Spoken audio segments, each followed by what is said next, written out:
All right, here we go. So, oops, let me just move this. Welcome to Remote Learning, a conversation with CAST, SkillsCommons, and the New Hampshire Tech Alliance. We are focused on helping assist CTE teachers, educators, and administrators, especially during this remote learning time. There is a link to the bit.ly in the bottom here, which should take you to the slides, and then you can access all of the links live. I also added a link in the chat, and our wonderful assistant, or IT dude, as he likes to be called, Bill, will help us out with any questions you have as we move along. So let's jump into introductions. I don't see Julie here with us right now, but hopefully she'll be joining us and I can help introduce you to her when she does join. So I'm Amanda Bastoni. I am a educational research scientist at CAST, and I am formerly a CTE teacher and a CTE director in New Hampshire. So that is the hat that I'm wearing today. Jerry, do you want to introduce yourself? Sure. Thanks again for being here. My name is Jerry Hanley, Executive Director of SkillsCommons, which is a free and open library supported by the U.S. Department of Labor for the last 6 years, and Merlot, multimedia educational resources for learning and online teaching, free and library of academic resources. Awesome. Okay. And Sam Johnston, would you introduce yourself? Yep, I will, and I'll pass it over to Julie. Julie's here. Okay. So I'm Sam Johnston. I'm also at CAST with Amanda. I direct our post-secondary and workforce development efforts, and have had the pleasure of working with SkillsCommons and helping to develop some of the resources that are in there, along with community and technical colleges. So good to be with you all today. Great. Bill, were we able to make Julie a co-host so that we can hear her? Hang on, I didn't see her on. That's all right. She should have come in as a panelist, so unless she's using a different email. Yeah, let's just see if we can make her a co-host. While Bill works on that, we are going to hear from Julie in just a little bit. So Julie Demers is the New Hampshire Tech Alliance Executive Director, and she will talk to us in a little bit about what the New Hampshire Tech Alliance is as Bill works to make her a co-host. So don't worry, Julie, we'll get you here. So we just wanted to start out by acknowledging that we are in the middle of a pandemic. I don't think I need to acknowledge that, but it's important for us to remember that the philosophy we're really taking here at CAST and in our professional development is that less is more. So just friendly reminder, parents are working from home, siblings are vying for computers. So we really need to keep in mind that it's quality over quantity and less is more, especially when we think about our CTE educators. So if we think that educators in general have been reeling from this transition, imagine CTE educators who are trying to teach woodworking without a lathe, automotive without a lift, biotechnology without pipettes, or HVAC without access to a soldering table. It's hard to imagine, let alone do. And that's what brings us here today, is we really want to offer some resources and some assistance to our CTE educators, administrators, and those of us who are teaching really hands-on learning experiences. So I'm going to start by introducing SkillsCommons. Actually, Jerry is going to introduce us to SkillsCommons. So Jerry, I'm going to kick it off to you.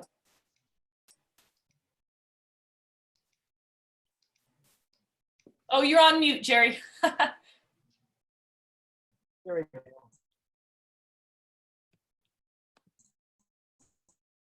go.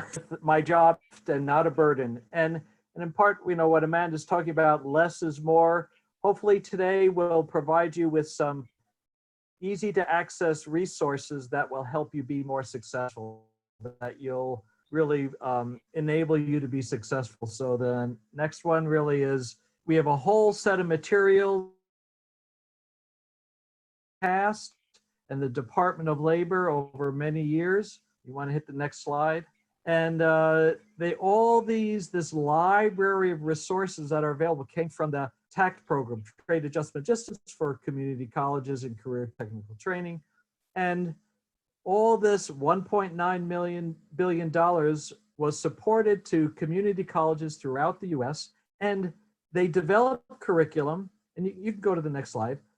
They developed the curriculum to make sure that you can build the capacity of your institution to be more successful in workforce development. So, and Amanda, if you want to go to the next slide. With the importance of accelerating your student success in a variety of ways, and how do we really help support the online educational experience by providing learners and the teachers alternative routes for sharing their expertise. So once all the funding was distributed to 700 community colleges, and one of the requirements of all the materials developed was all the materials had to be free and open for anyone to use.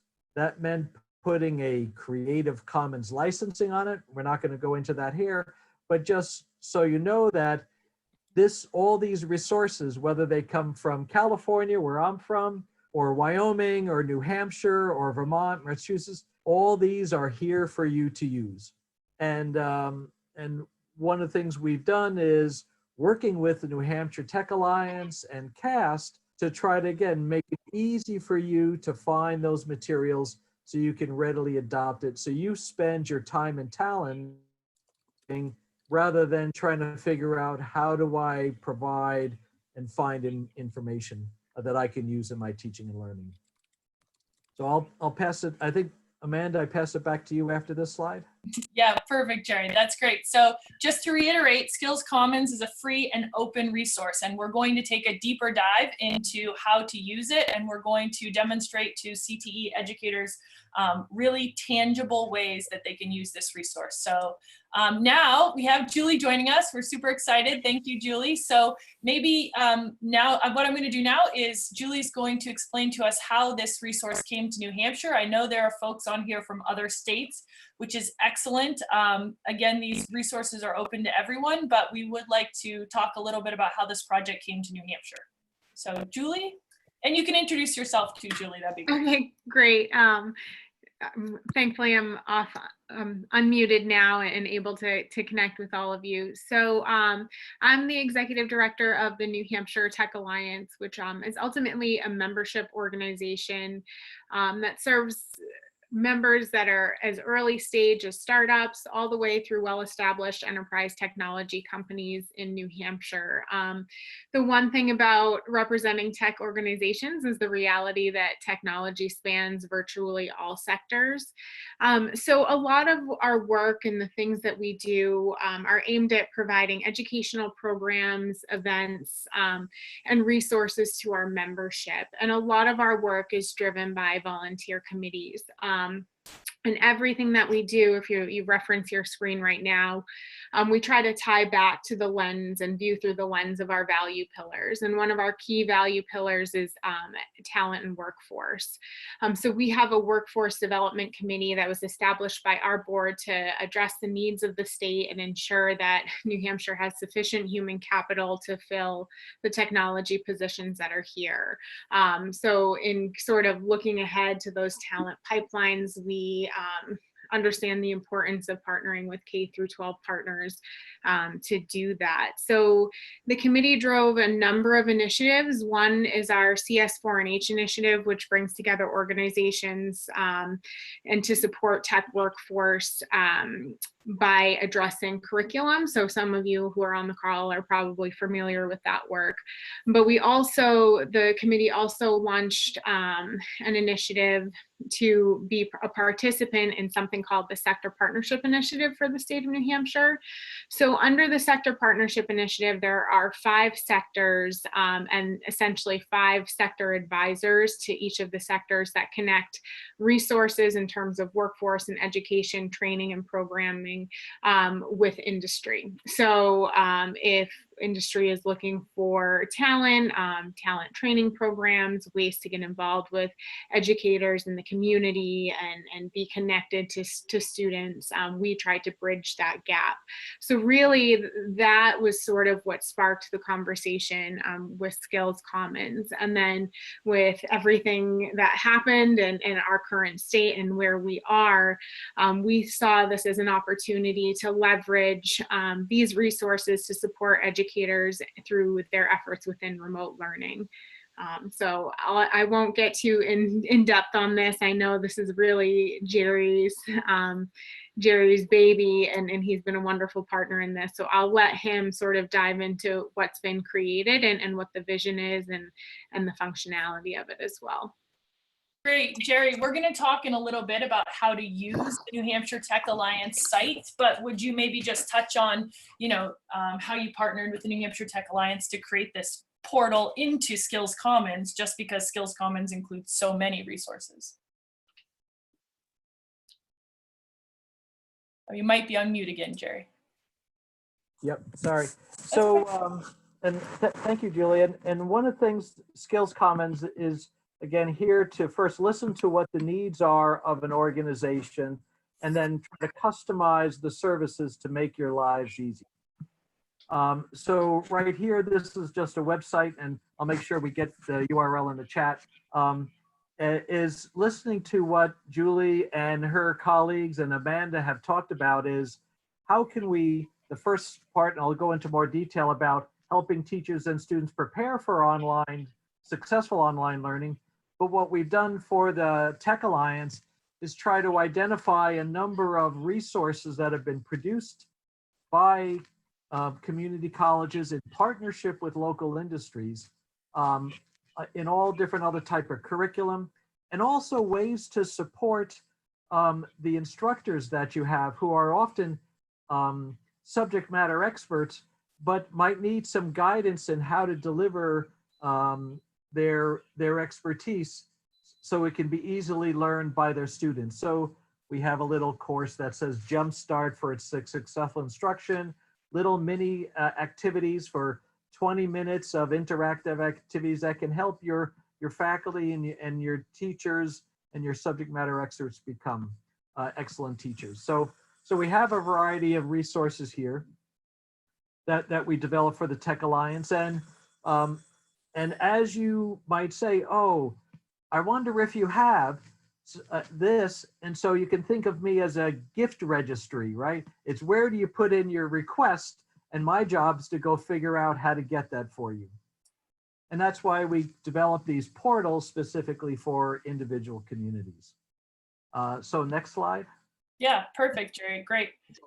Oops, sorry everyone, I don't know what just happened.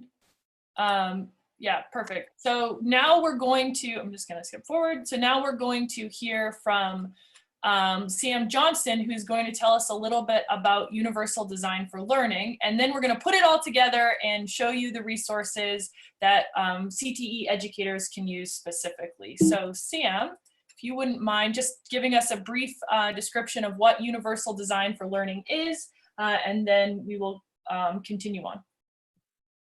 Great, thank you, Amanda. Universal Design for Learning is really a curriculum framework to think about broadly designing for all our learners from the outset, rather than having to retrofit after the fact when we realize that there really is no appropriate one size fits all, either in how people take information in and make sense of the information coming at them. That's going to look different and need to look different for different learners, in how people engage with hands-on learning. Many of you are engaged in providing hands-on learning opportunities. Different students are going to be able to engage with that in different ways.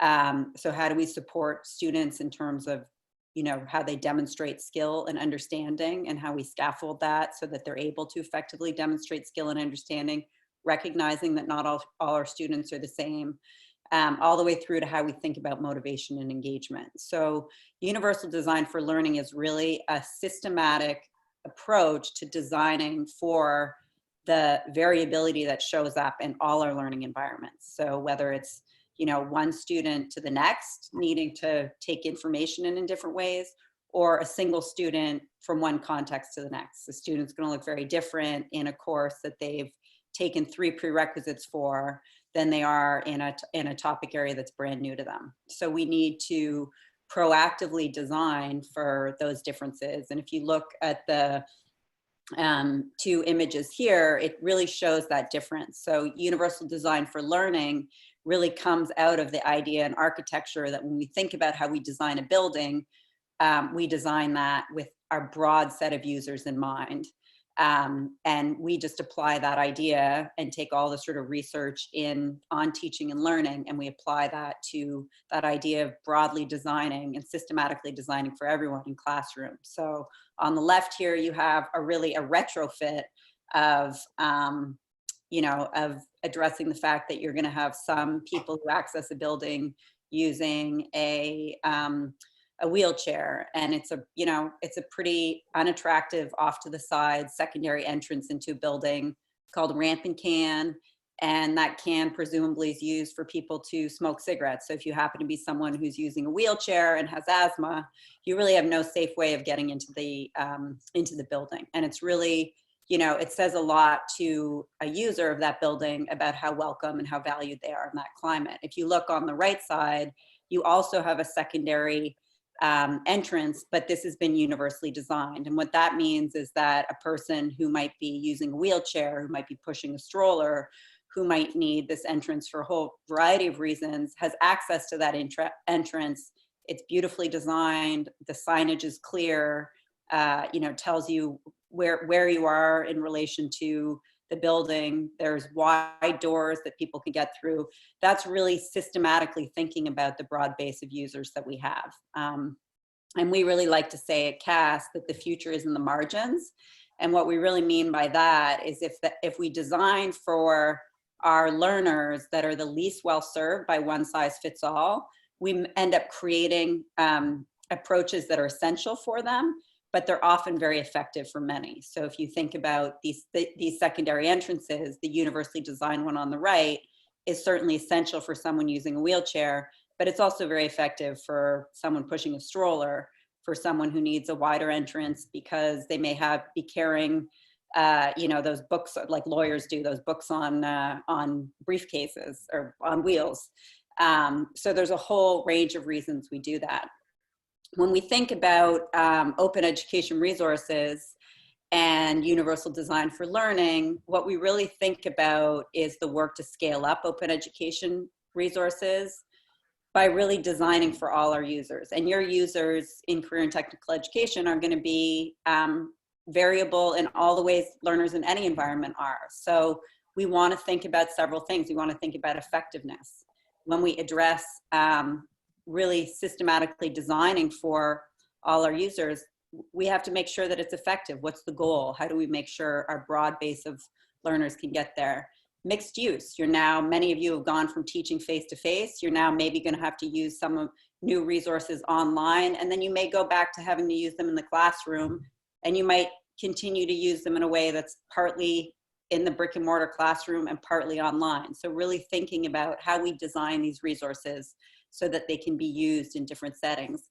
We want to think about discovery. The New Hampshire Tech Alliance has worked with SkillsCommons to curate specific resources so the resources they need can be discovered quickly and easily. And the beauty of open education resources and everything you have access to in SkillsCommons is they're designed for improvement. They're designed to be, so long as you provide proper attribution, remixed, repurposed, reused. What a wonderful way to bring in universal design for learning in our process of remixing, repurposing, and reusing. And all of these things together really lead to wider adoption and use because they're of value, all our students can access them. And we really like to say that adoption really rests on quality, not quantity. So, making sure that the resources are curated and effective for your setting is really going to be the most durable way of making sure that OERs that are really effective in terms of often a lower cost alternative to very expensive textbooks, a way of getting access to all this richness in these community and technical colleges, a way of addressing our current reality. But the quality issue is really so essential, and why sort of well curated and thoughtful remix reuse is really, really important to tailor to your context. And we did want to just share one resource that can be helpful here. And we actually developed this in collaboration with TACT grantees. So all the community and technical colleges that were recipients of TACT grant funds, and all of their resources have gone into SkillsCommons. Those grantees were actually also required to use Universal Design for Learning in their resources. And so we provided some support with very generous funding from the Gates Foundation to help community and technical colleges that were building these blended courses and building these open education resources understand how to apply UDL in really practical ways. So udloncampus.cas.org is an open, free website resource with ways to think about how you apply UDL to a whole range of things. So this resource here is one on thinking about executive functioning in online environments. How do we organize things? There's resources in there specifically around OERs and accessibility. So lots in there to sort of dig into just to get you going as you think about how to use some of these resources in SkillsCommons, and how to remix, repurpose, and reuse to tailor to your context. Thank you so much, Sam. I'm just going to remind everyone to use the chat if you have questions. We will have a Q&A time at the end. So the big question, why many of us are here, is how do we support CTE educators with remote learning? So we have shared with you, the various, what SkillsCommons is. We've shared with you the New Hampshire Tech Alliance, and now we would like to talk with you about how we really put that to work. So let's start. So one of the first things I wanted to start talking with you about is thinking about the barriers. In a remote learning context, it's really important for all educators, but especially CTE educators, to think about what are the barriers my students are experiencing, especially since in many cases, the students who signed up for our classes in CTE were really looking for those hands-on, real-world experiences, and might even be very uncomfortable working sometimes with computers, or really wanted to be engaged in hands-on activities. So if you haven't heard from a student in a while, I would encourage you to use the UDL framework to ask yourself, how do I design this lesson better so that I can engage the student? And ask the students, consider asking the students what the barriers are to their learning. What are they experiencing? I know my own son, who's 16, is finding waking up to be a barrier. And I've heard this from my husband, who is a manufacturing machining teacher, who has been sharing that many of his students, he had a one-on-one phone call today with the mom, because her student is playing Xbox till midnight and is then waking up late. And that's really becoming a barrier. So trying to use the UDL framework to really think about how do we get students to focus on what the barriers are themselves and take some ownership for their learning. Another piece that we want to talk about as far as removing barriers is captioning videos. Really essential to think about how do we reduce barriers. A simple way is just to caption videos. I know my son is often watching his teachers' videos, or the videos that they're sharing while things are happening in the room, easily distracted, and having the captioning there really allows him to focus in a better way. Here you have a link to the UDL video resource, which Sam just mentioned, which is UDL on Campus. And this will take you to a great resource that highlights how you can caption videos and how you can most successfully use videos in your remote learning. At the bottom here, we also have a link to SkillsCommons. So as Jerry mentioned, the SkillsCommons website has a full resource panel on how teachers can learn to teach online and teach remotely more efficiently, more effectively, and in better ways. So I just wanted to give you two very tangible ways to think about reducing barriers. Sam, I just wanted to ask you, did you want to add anything about using videos, or should I just continue here? No, I think that's great.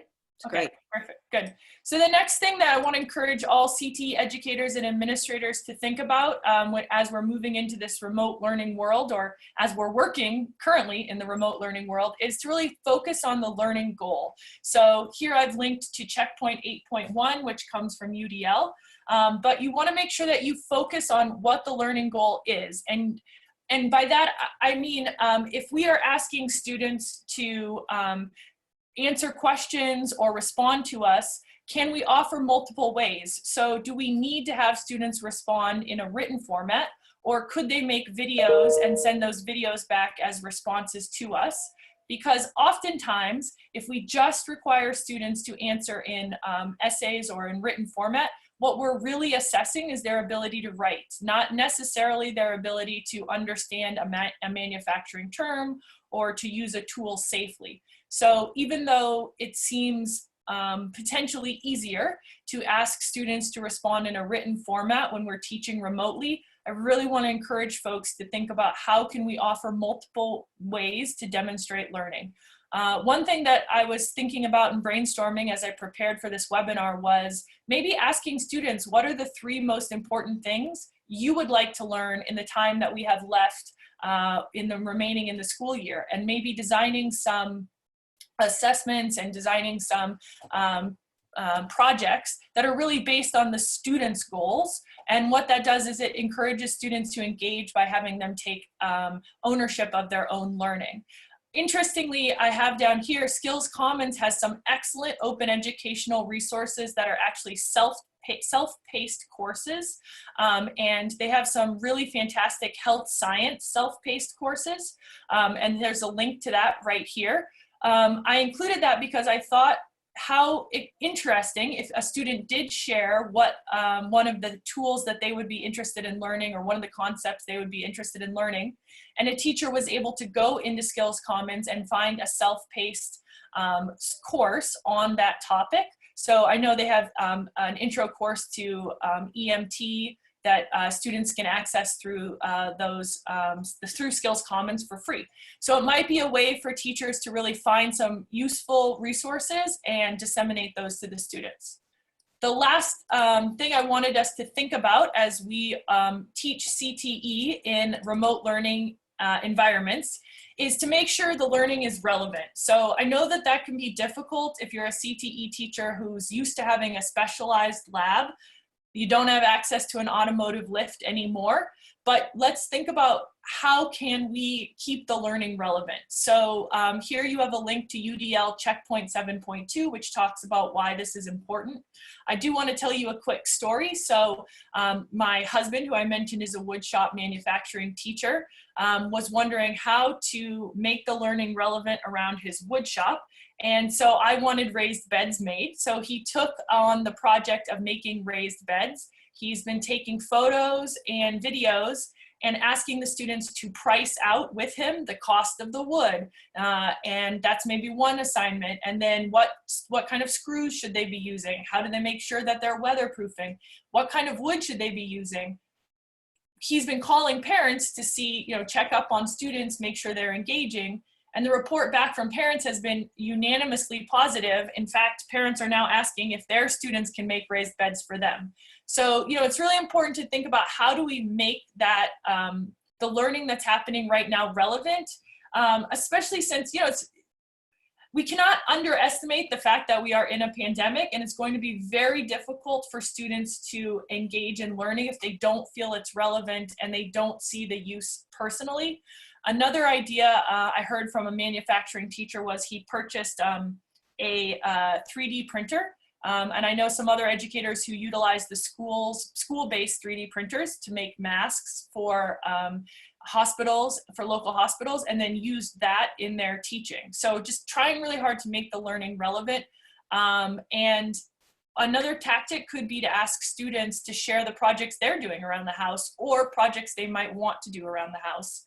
Down here, I have a link to SkillsCommons. I went in, typed in woodworking, and found some local community colleges that have fine woodworking and cabinetry making.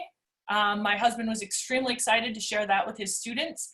I also found links to woodworking projects with photos that educators could share with their students. I'm going to turn it over to Jerry now, but I just wanted to summarize this section by saying SkillsCommons is a huge, unbelievably brilliant resource for open educational learning, specifically for CTE teachers, hands-on teachers, and skills development. It's a big resource, and so it can be complicated to find answers. Universal Design for Learning is a great way to take that resource and make sure that students can access it. And then you could partner with groups like the New Hampshire Tech Alliance or groups specific to your area to help you create these portals so that everyone can access the materials. So Jerry, I'm going to turn it over to you now. I know that you created tools specifically for CTE educators, so would you like to walk us through that? Sure. Thank you, Amanda. And so in the New Hampshire Tech Alliance website, we added this section called Preparing Teachers and Students for Online Learning. And there's that little blue button right there, big, the red circle there. So that brings you to another page of a website that then has focused on career and technical education resources. So there's other stuff about how to teach online. There's a little thing like a one-pager, it's think about doing it this way rather than that way in teaching. It's a nice one-page summary, or if you want more detail, you have that. But in the collection of materials for career and technical education, and Amanda, if you can go to the next page, what we've done, and this is basically on a conversation we had last week, and really do appreciate all the feedback. The question came up of, well, how do you do online teaching resources for the hands-on industry? And so I know Lynn asked about culinary arts. So on this web page for the CTE, I'm highlighting plumbing. And the example I have here is how do you install fittings for water supplies? And the little picture next to this is a 12-page PDF document. So it doesn't require anything crazy for you to do technically, that you can download to your computer, you can share it with your students, and it goes through with images and pictures and instructions all about installing fittings for water supply. There's also things about machining and welding. There's great videos in these areas, in construction, and we have some things in culinary arts. So in this collection of CTE materials, I just try to highlight those topic areas where you as CTE instructors might be struggling for resources that you can use. Now, I'll just say we created this in about 3 days, so it's not going to be all the things that you may want.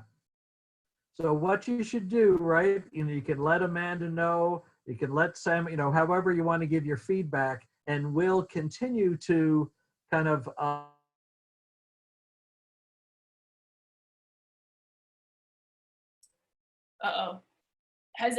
Can everyone still hear Jerry? I've lost Jerry. No, okay. Here's what Jerry was saying. So this is an excellent time actually to talk about this. If you would like to, work with CAST and SkillsCommons to create resources like what the New Hampshire Tech Alliance has done for your communities, please reach out to me. Bill's going to add my email into the chat, abastoni@cast.org, and we can come up with some solutions. If you have Perkins funding and you would like to think about creating a permanent site for your center, we can do that too. So, just reach out and let me know. Otherwise, we can do trainings again like this on just using the open educational resource. I wanted to share lastly with you that, hold on, just want to move this really quick, that we have some resources over here. We have New Hampshire Learns Remotely, Learning Designed. These are resources particular to New Hampshire. New Hampshire Learns Alliance website. And then this link here, the New Hampshire Tech Alliance and SkillsCommons site, will take you to the site where Jerry was indicating so that you can access all those CTE resources. We also have a link here to UDL on campus. Before we go to questions, I just wanted to remind everyone to think about tackling remote learning like you're training for a marathon, not a sprint. And we have a link to that article here. Because remote learning really, we are in a pandemic. I just want to keep reiterating that. It's very difficult to, and I think I am just going to say this, you know, we cannot give students the exact same experience that they would have in the classroom, especially in our CTE classrooms. But what we can do is think about supporting students as they learn how to learn, because so many of our students will be entrepreneurs and plumbers, and they will need to learn to acquire new knowledge. So it's a really good time to think about those core goals within your teaching and learning. The last thing I've included here is a link to ACTE's Technique magazine. The May issue will have an article on UDL, Universal Design for Learning, as a professional development option for CTE educators. So we have a survey here that we would love it if you could take or pass out or share with folks. That is in the bit.ly, and hopefully Bill can find a way to also share the link to the survey with you.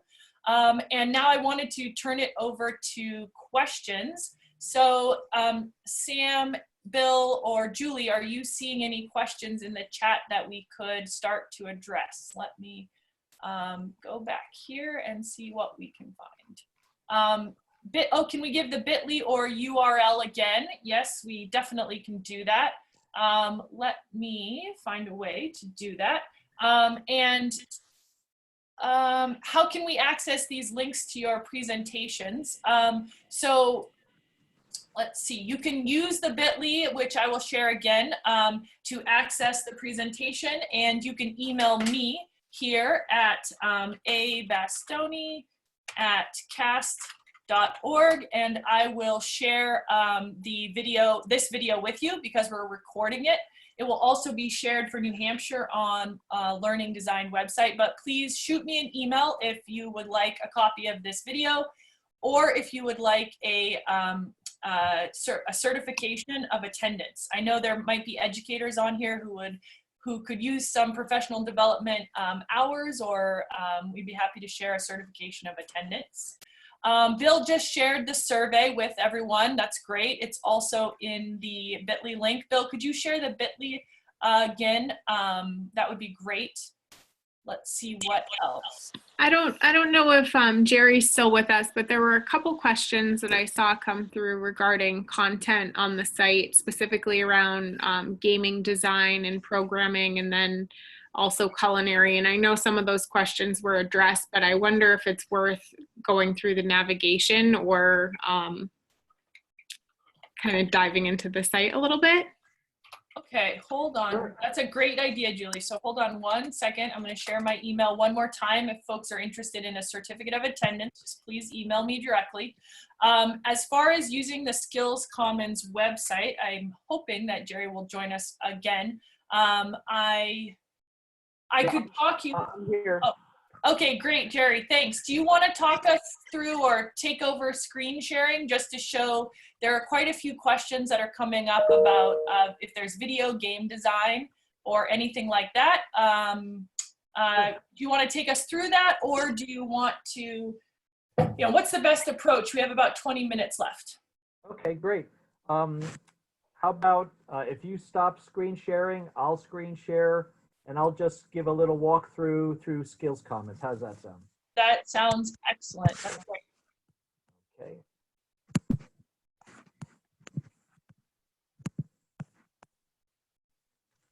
Okay, so hopefully you see the broader SkillsCommons website.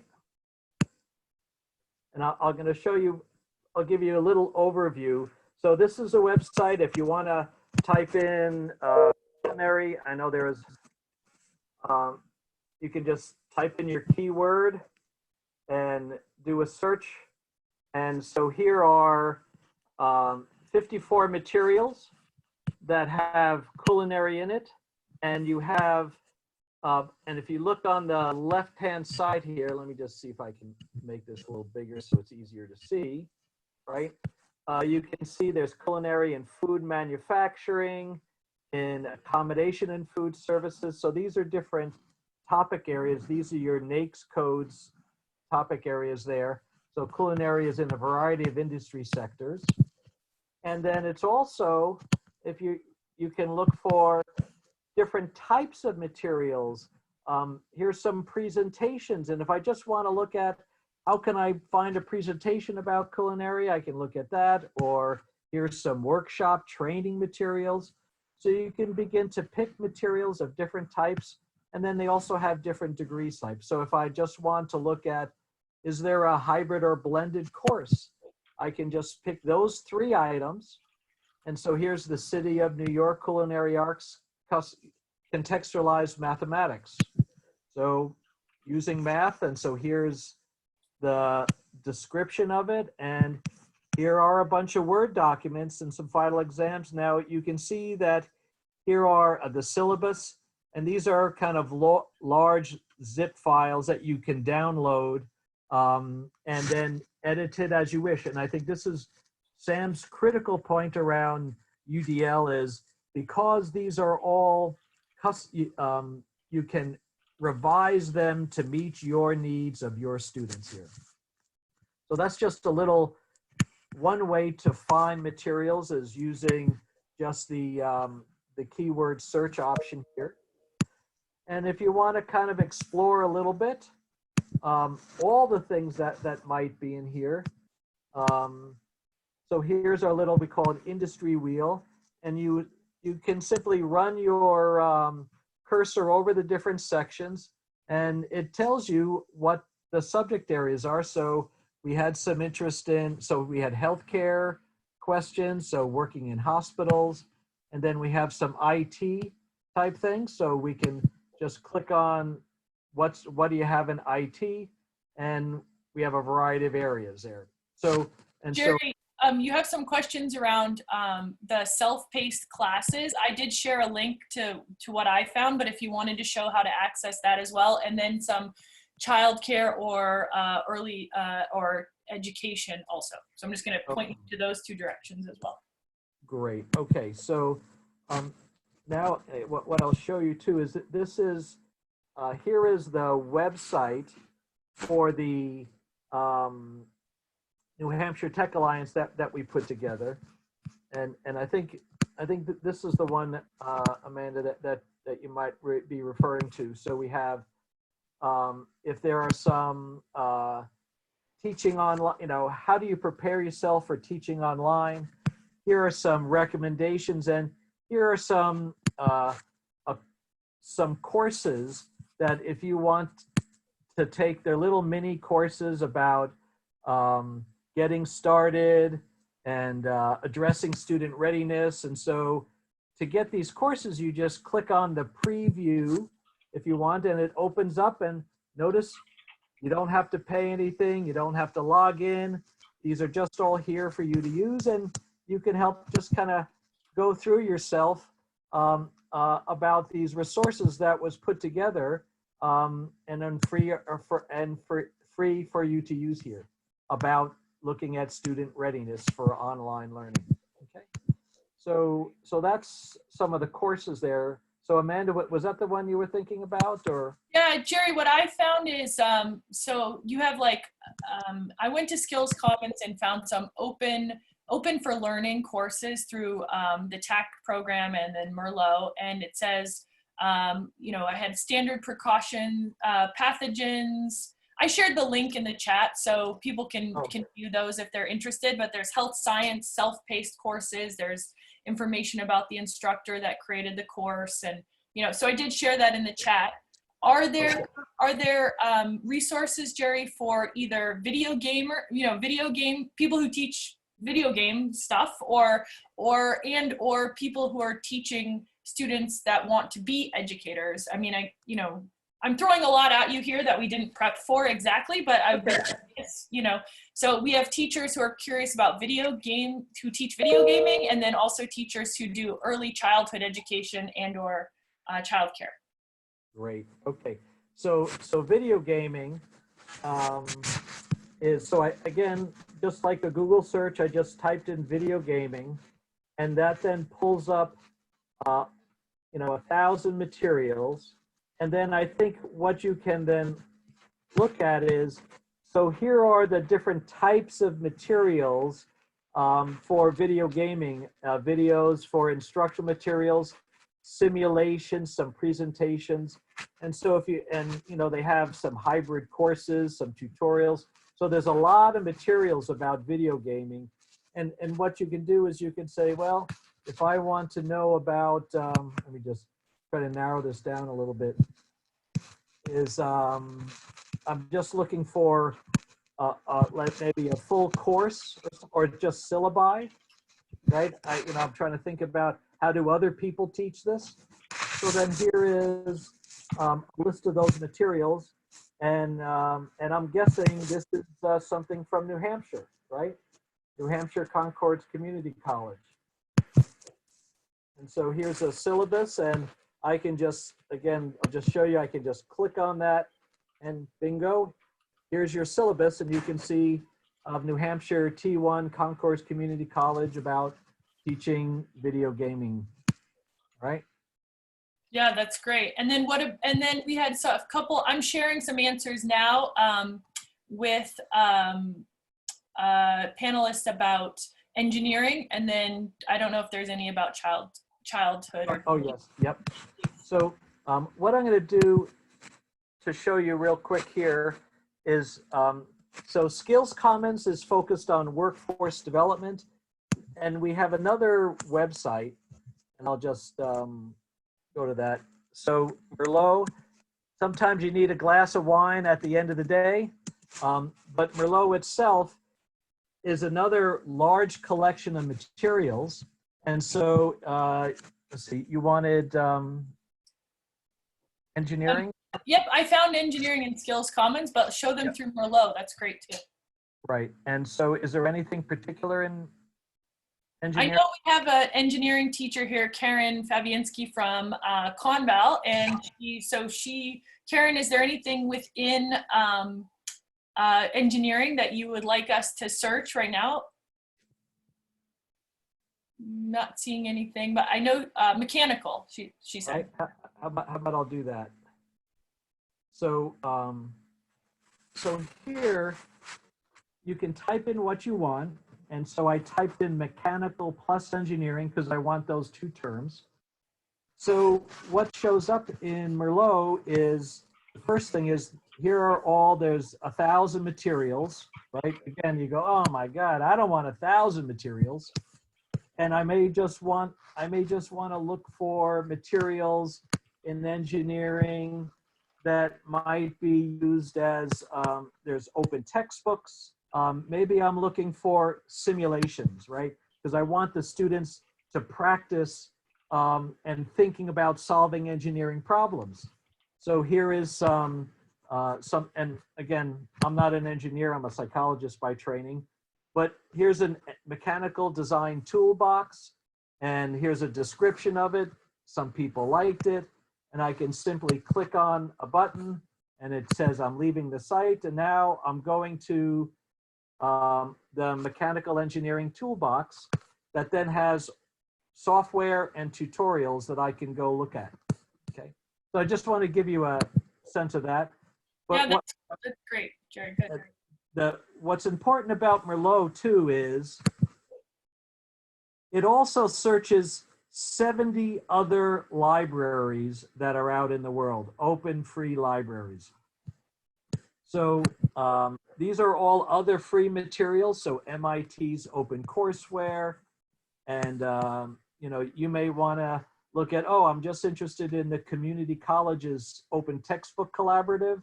Maybe I just want that, or I may want to look at, is there anything out of the Khan Academy in this area? And so we're able to do that searching for you. And here are materials that are related to mechanical engineering.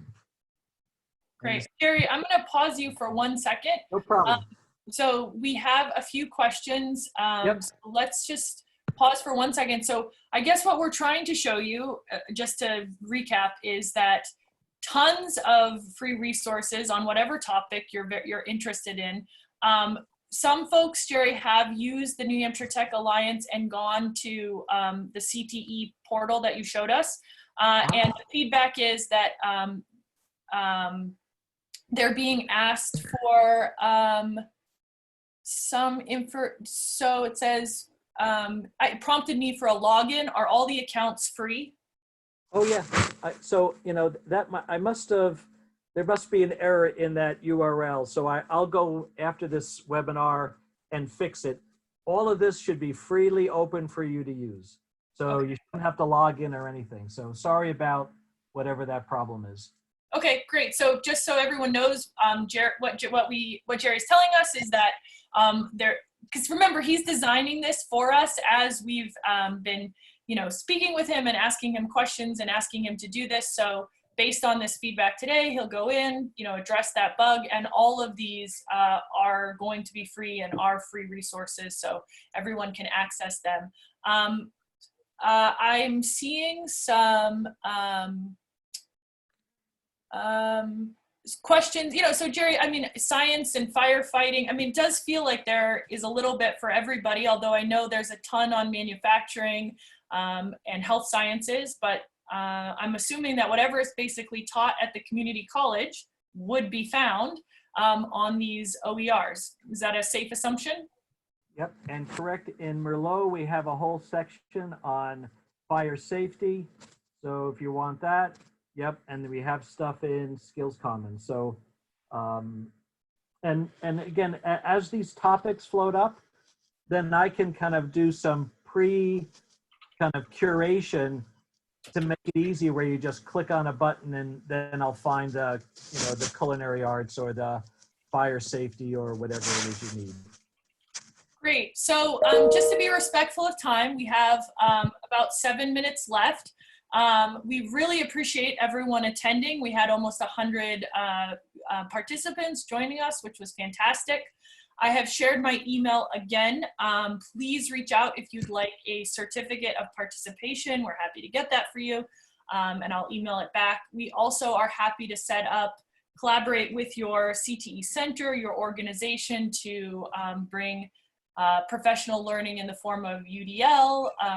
Even remotely, we're working with schools in Ohio and New Hampshire to bring remote professional learning, and we would love to work with anyone else out there. I know it's a challenging time, and we would also love to put you in touch with Jerry or Julie, so that you can speak with them directly. I just wanted to give all the participants a minute to just, if they had something they wanted to say, to close. So Julie, if you had a few words to close with, we'd love to invite you to share those now, and then we'll do Sam and then Jerry.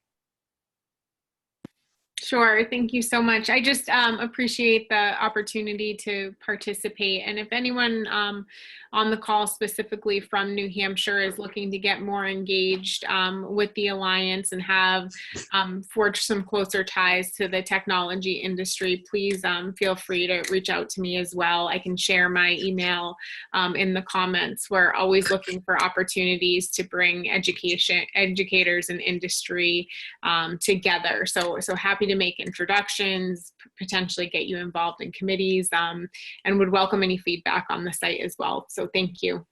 Awesome. Thank you, Julie. Sam, any final words from you? No, thanks everybody.